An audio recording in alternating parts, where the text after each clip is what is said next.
This is Our View, a television voice of the Washington Federation of State Employees.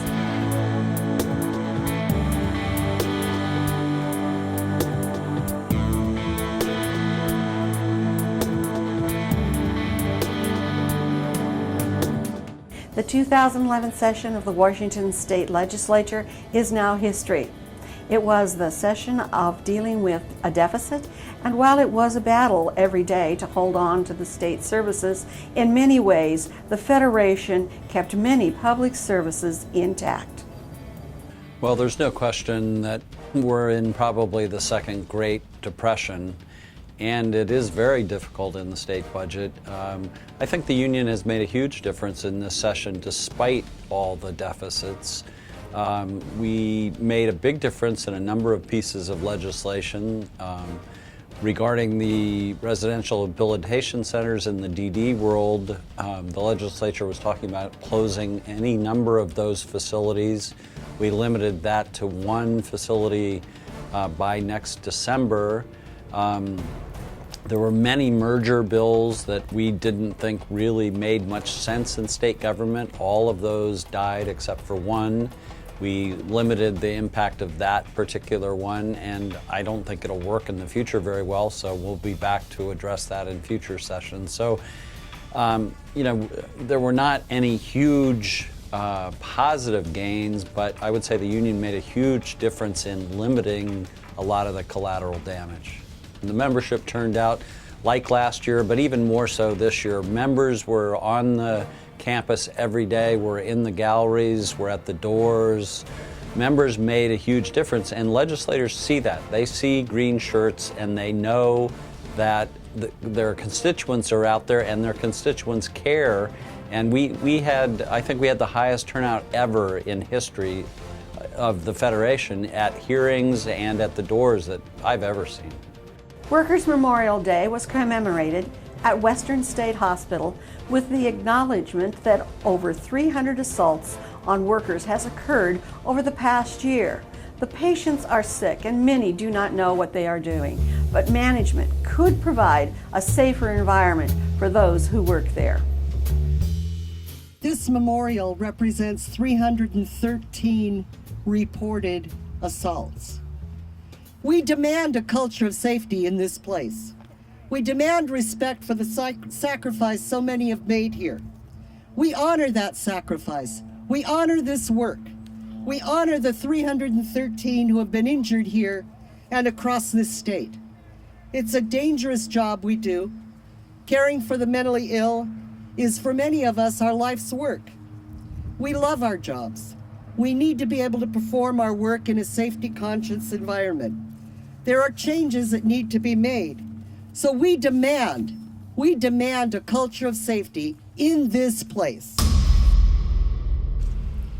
I want to thank all of you who have dedicated yourselves to the service of those who are challenged with mental health problems. Because that's not work that many people in society would want to do. It's difficult work. It's challenging work. And it can be dangerous work. At a time, and we are in a time, where the very worth of workers is being challenged by corporate and by state officials who are in the employ of those corporate officials. When we're in a time like this, it becomes more important than ever for us to focus on workers' rights, the right to organize, the right to collective bargaining, the right to strike, the right to decent wages and benefits, the right to a secure retirement, and the right to a safe workplace. These are all fundamental rights. And these are rights that are being protected because working men and women come together, such as in this AFSCME Council and this local. You come together and you insist, you absolutely insist that your rights are not going to be denied. American workers who are not organized are actually depending on the organized part of the workforce to stand up for them. And they need to know that we stand here today for them. And I say we, because this, brothers and sisters, this is my union card. This is our third year hosting a Workers' Memorial Day event. Western State Hospital still is the most dangerous work site in Washington.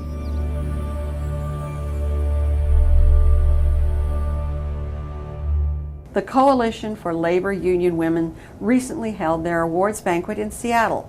Keynote speaker Lynne Dodson, Secretary-Treasurer of the State Labor Council, pointed out that life for the United States women and children does not measure up to that of many other countries.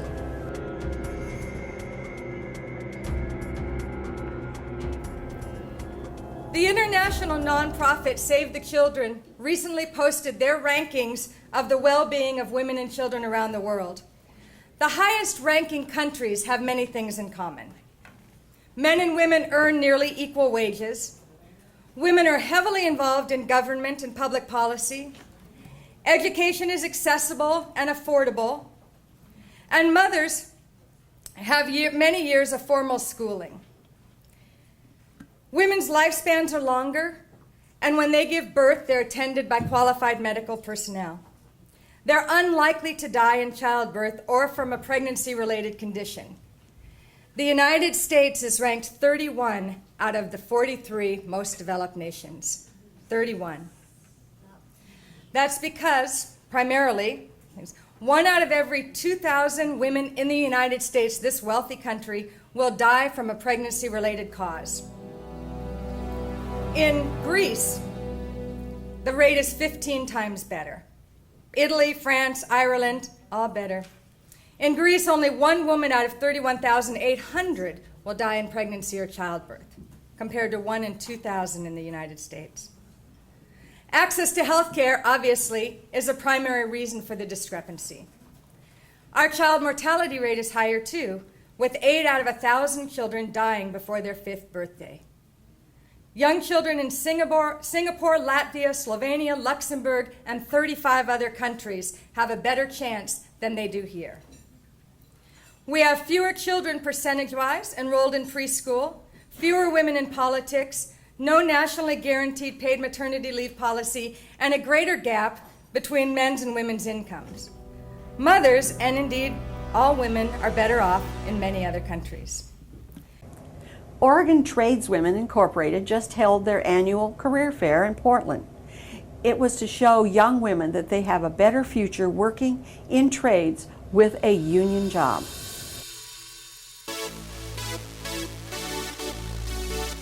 We're here at the Women in Trades Career Fair. This is our high school day, the second of 3 days of our 3-day career fair. So it's jam-packed with all kinds of blue-collar industries looking to educate the next generation, get them excited, get them to experience some hands-on activities. We have women firefighters, we have women line workers, we have women steam fitters and plumbers and sheet metal workers and electricians. We have women auto mechanics. So all kinds of blue-collar fields are represented here. The successful women from industry that are coming back as mentors to help the middle and high school girls know that they too can do this work and they too can be successful in these fabulous, high-wage, high-skilled blue-collar fields. I come to the fair for a number of reasons, and I've been doing it for many years. My first interest in coming to the fair was to support Oregon Tradeswomen. They're a really great organization, not only in encouraging women to get into the trades, but also showing the girls that they're capable. They have lots of different summer camps and different programs that help out young ladies to get them going into the trades, and also some pre-apprenticeship classes that help out women who may or may not think that they're capable to do trades work. Today I learned that women can definitely do a man's job, that they're confident and that we're plenty capable to do anything that a man can do. Today I'm going to go home with the attitude that I can do anything that I set my mind to, and that women are just as equal as men, and that anybody can do anything if they set their mind to it. I need to treat everyone as an equal.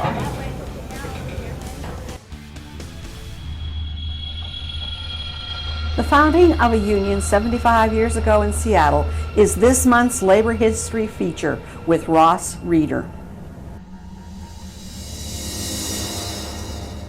Our June Labor History vignette commemorates the June 3rd chartering of Machinist District Lodge 751 in 1935. District Lodge 751 represents most of the production workers at the Boeing Company. It's a large, powerful, and influential union among unions in our state and industry. It's called a district lodge in machinist parlance because the national union assigned various crafts making up the workforce to locals within the one district. For those of us who have made some study of labor history, the chartering of this union by the old and conservative Railroad Craft Union of the International Association of Machinists, especially in the mid-30s, represents an interesting anomaly. Why was this old and conservative railroad union organizing an industrial union in the relatively new aerospace industry? Well, for starters, the United Auto Workers, CIO, considered more left-wing, was also active in organizing the new industry. The older AFL affiliates offered themselves to corporate leaders as more responsible unions for American workers, not so pinko and lefty. That was one explanation. Another is that even though there was a serious rift in the U.S. labor movement over organizing unions by craft versus organizing them by industry, AFL versus the CIO, there has also always been a strong strain of pragmatism in the leadership of U.S. unions. I believe that has a lot to do with why the old conservative union, the International Association of Machinists, despite its dislike of industrial unionism, proceeded to organize the Boeing Company into an industrial lodge, yet recognizing some of the crafts by making them local unions within the district lodge.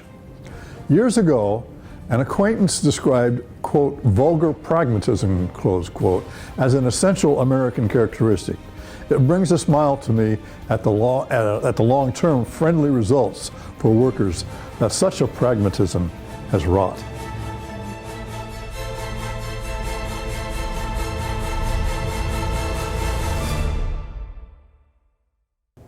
This has been Our View, brought to you by members of the Washington Federation of State Employees.